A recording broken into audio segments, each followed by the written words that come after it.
Welcome back. If you've just joined us, you're watching the news at 10 on Channels Television, coming to you live from Lagos and Abuja. A reminder of our top stories. Alleged 100 million naira cash gift to Chibok parents sparks off new controversy in the community. Presidency denies allegation. Lagos State Government clears first consultant medical center of any complicity in managing the Ebola case, says all actions by them were professional.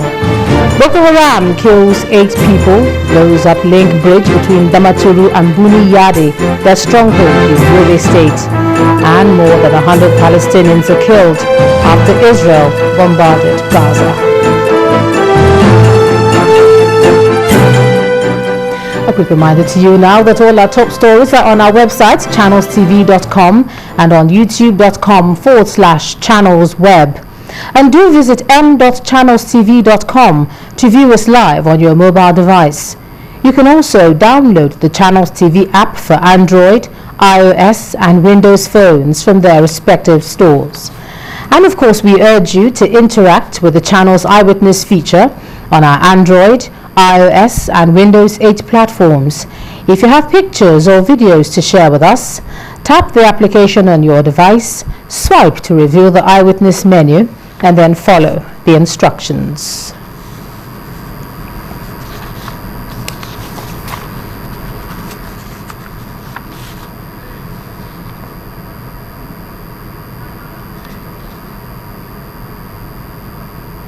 All right, well, young African leaders are in day 2 of their summit in the United States in Washington. As you can see, our correspondent Adeshawa Josh is at that summit, and she joins us now via Skype. So, Shawa, it's been 2 days. What are the key highlights of today's sessions? All right, thank you so much, Ijoma. As you can see, I'm standing right.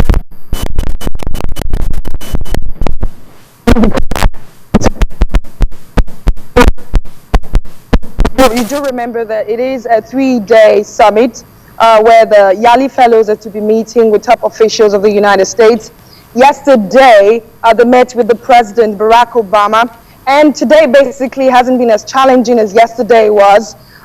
Today, they had basic interactions with business moguls. They were supposed to be speaking to Warren Buffett, but that changed the last minute.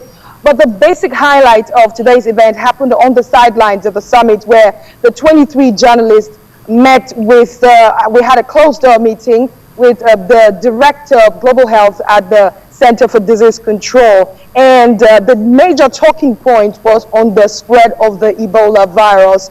Each journalist asked the director, that's Tom Kenyon, about the spread of the disease in their countries. And I had this question. I asked him about the current spread and what is going on presently with the virus in Nigeria. I spoke to him earlier. Just listen. Okay, I believe Shawa was trying to tell us about someone who she spoke to concerning that particular Ebola virus spread. We do know that it is trying to be contained right here. We understand that we're having a few technical issues getting back to you, Shawa, but indeed what she was trying to say there was that the summit was somewhat overshadowed by the current Ebola crisis, which is the biggest thing for Africa, and seeing that it is the Leaders Africa Summit in Africa, the Ebola crisis is one of the biggest things Africa is facing now. So actually we're trying to look at how Nigeria is going to leverage on this particular summit and how Africa in general will leverage on it. And indeed, it's a 3-day summit, so we expect to hear more from Shawa tomorrow. But now we're going to move on to issues back home, and afraid we're still looking at security, where reports just in this evening say that a bomb has ripped through a crowded area in Potiskum, and that's in Yobe State. Although there are no details of the casualty figures, about our correspondent in Yobe says that scores of people may have died. This incident is coming a few hours after Boko Haram blew up the bridge linking Damaturu to their stronghold Buni Yadi in the capital of Gojba local government area of the state. Over now to Abuja, here's Gloria Umezoke. Hey, Gloria.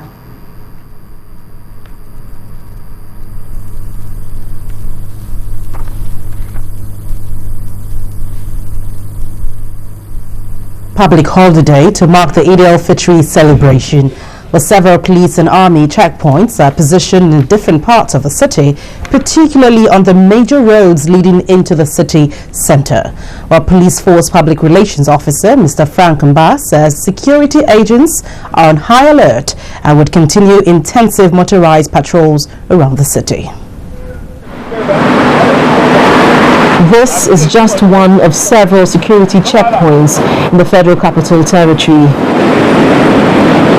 Some of these checkpoints sprung up in the days leading to the Eid al-Fitr celebration. With series of bomb attempts and attacks in neighboring states like Kano and Kaduna, police spokesman Mr. Frank Mba says security agencies have increased the level of alertness around Abuja during the festive season. Mr. Mba says security agencies will be paying special attention to places of worship, government infrastructure, shopping malls and recreational facilities. Our level of alertness is high. We understand the imperative of a very peaceful Salah holidays, and we are doing everything possible to just make sure Nigerians are able to enjoy these holidays peacefully. And we will not let our guards down. We will remain on very high alert. We will continue intensive motorized patrols, intensive foot patrols, comprehensive covert operations are going on, and we intend to keep them so. FCT residents now have to live and do business in an atmosphere of heightened security around the city centre and its environs. Some residents say this is the price they have to pay to be safe in a country that is still coming to grips with terrorism and insurgency. But some others want government to do more to tackle this problem. Security are trying their best. They are everywhere in Asokoro here, AYA. So we never hear anything bad here before. And today, nothing that happened. Well, I think the security are trying their best. They are trying their best.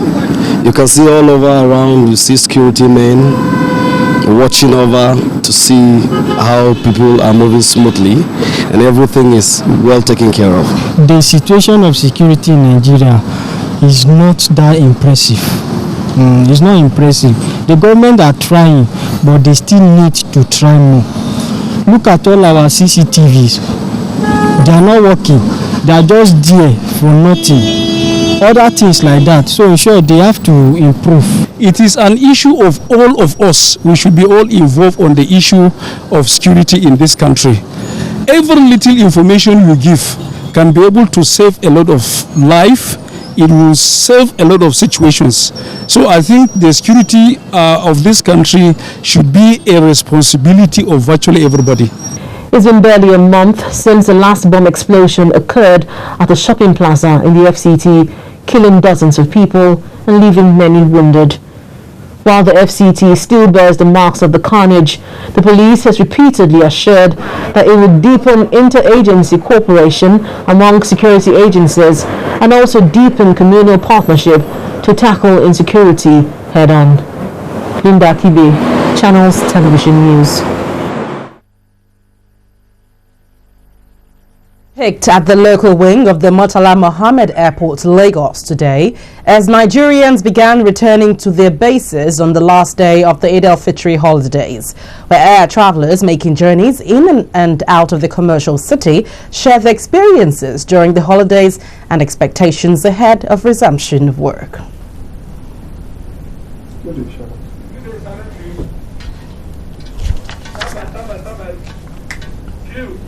Away from the airport, motor parks and bus terminals within Lagos are also already experiencing a large influx of those who had traveled to observe the break with their families outside Lagos. Well, those who spoke to Channels Television revealed that the holiday afforded them the opportunity to reunite with loved ones after a long period. It has been very moody, it has been very quiet.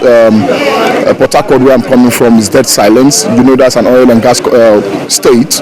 Going back to work after the holidays is always so sad because Concerning the transport, it was okay.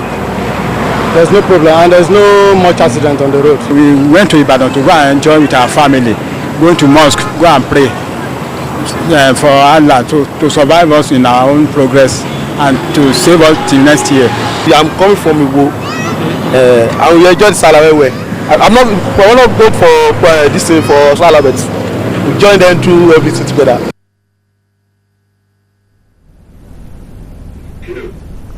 When the news at 10 returns, businesses in the country reopen tomorrow after a 2-day break to commemorate Eid al-Fitr.